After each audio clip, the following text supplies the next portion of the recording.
For as long as I can remember discussing relationships and its various facets, I've always had a similar line be used toward not only myself but also those who have tried unsuccessfully to garner the romantic affections of members of the opposite sex. And it always is tied back to your confidence that if you don't believe in yourself or if you don't think your approach is going to work, then lightning will strike down and make it so. And there is merit to that belief system. I can understand where a person wouldn't necessarily want to talk to someone that thinks the lowest of the low and they're horrible and all of that that type of rhetoric. Let me say hello to Envoy before I continue. Now, with that being said, I have seen a gender gap in terms of the reactions toward. Oh yeah, O'Donoghue. We're gonna get into that. I have seen this gap in terms of who's more susceptible to be accepted for acting in a manner that is not confident. I'll give you an example. Several months back, I spoke to a female for about a month. And in the course of these interactions, she made the claim that I was most males that approached her only wanted sex, and that most males that tried to speak to her only looking to go and do something with her that was obscene or something of that regard. And I said, I am someone that finds you attractive, and certainly would have no problem doing that. But the problem is, I'm also transparent in what I want, which is someone that I can speak with as well and not have some negative interaction with. And she admitted that her unconfidence was what was causing her to think that I possibly may be part of this same system of males that are seeking to only have relations or hit it and quit it or whichever doctrine you do, whatever term you might coin for that manner of behavior. I certainly am for the hit it part, but I wouldn't necessarily quit it. With the transparency being stated, she expressed that she had in the past been with some guy or some male, and I guess as I was sitting there and thinking, this person, who is female, has expressed a lack of confidence, and yet was still able to garner the romantic affections of a male, and apparently the pursuits of multiple males.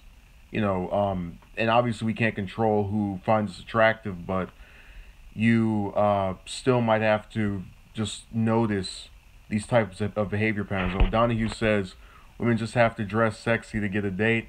That is kind of my belief system. The problem is if I express that, I get called all kinds of misogynist in terms of insult toward me. But with that being said, I've also spoken with a female whom claimed to reciprocate my interest, then told me I was too good, and then said something about she doesn't ever typically get approached except for once or twice.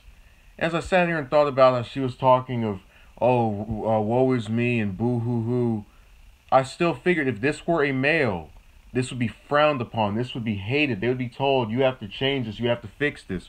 With the female, it's tolerated. These behavior patterns of, I'm not good for anything. I'm not good enough. I'm going to be misused. I have. That is my view on what exists here. And one can say that, one glove doesn't fit all, but more often than not, whenever I've seen someone of an adult age that is not confident, it's always a female. And typically, it doesn't bother me unless it's someone who's exhibiting, because we all have days where we're down or where we're upset. The problem I have is that if you're a male, it seems that you're very likely, if you're not in a relationship, going to be told by other males or sometimes females, if you act this way, you won't be able to acquire the interest of anyone else. So I'm just supposed to be this robot that shuts off feeling bothered by anything, at least in terms of my own life. Or if I do feel bothered by something, I have to disappear into a corner and confront the disappointments and lack of satisfaction alone. Okay, let me see. Brace Inc. says they could wear anything with no matches on Tinder. No, they always have 100 at least. Yeah, I think I've spoken about that as well. The gap in between, because I've seen lines in certain forms of media where they'll say females often get more dates than males or have more partners than males. But really, that's an understatement, because what we're dealing with here is this strange kind of in the middle position where we're trying to transition to a supposedly equal country where men and women have the same rights, same opportunities, except when it comes to dating. And it's not about forcing someone to go and say, hey, look, you better go out with me because X, Y, and Z. I'm not talking about entitlement. I'm saying if you don't look at or acknowledge there is a giant gaping hole in between the choices that males have and the choices that females have, that's a problem. And the way of addressing that isn't to go and say that every male who says females have more advantages in this regard is misogynist, or whatever term will be used to describe me after I finish with this stream and the comment section is enabled. So I'm bracing for that.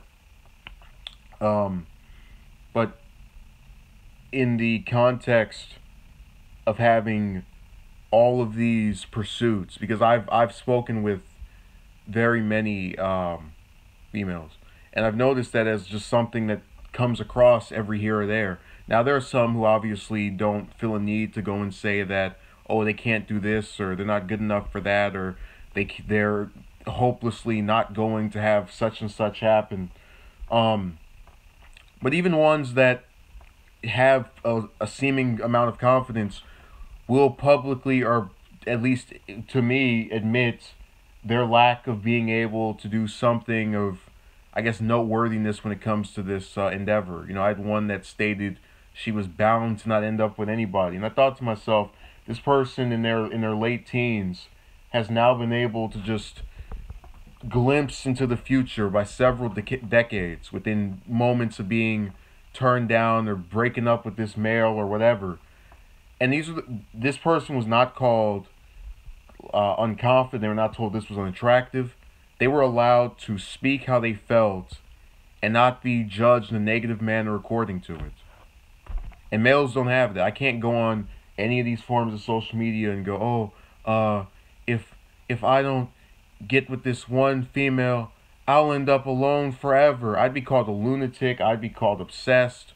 I'd be seen as some character out of one of those horror films before they go mad after being turned down. There'd be many negative connotations that she would receive were she a male. Let me read what Brace Inc. said. I think it's self-inflicted too, with this macho behavior being pushed. Being alpha guys judge other guys for experiencing an inch of feelings. Yeah, I don't get it, because you're basically telling me I have to dehumanize myself to become or be seen as readily attractive to a number of females. There's always gonna be that one outlier where someone says, "Hey, you're not that half bad," but they're really trying to push the narrative. If you want to get multiple dates, just pretend to have no problems and not be bothered by anything and never be upset with just things at all.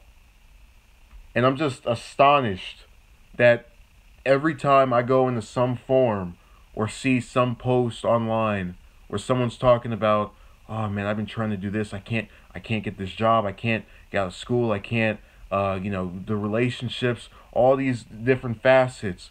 Typically, when it's a male, it gets ignored. If it's a female, it not only does it get shown, but it's also rewarded with, you're good the way you are. You don't change for anybody. You'll do this and that, and just every time you see it, I get so astonished, because no one seems willing to recognize there is a gap in the reception of certain emotions depending on who they are relayed by. Just as I told you about the one female that was allowing this child that's close to 10 years old and cognizant of what they're doing to be able to talk to her in any kind of manner.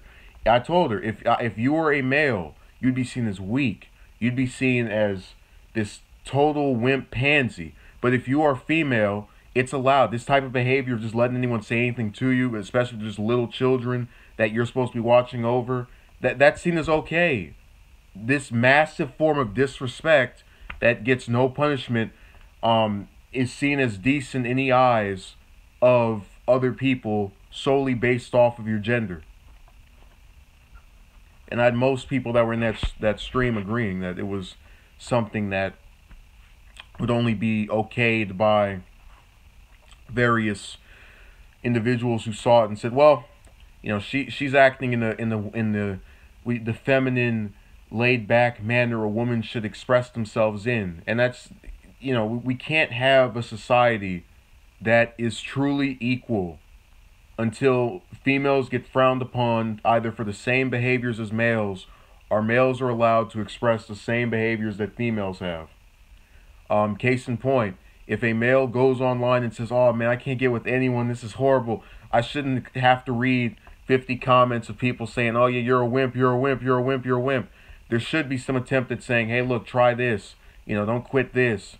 You're fine as you are," as they try to say to these various women that post this stuff. That's what true equality is.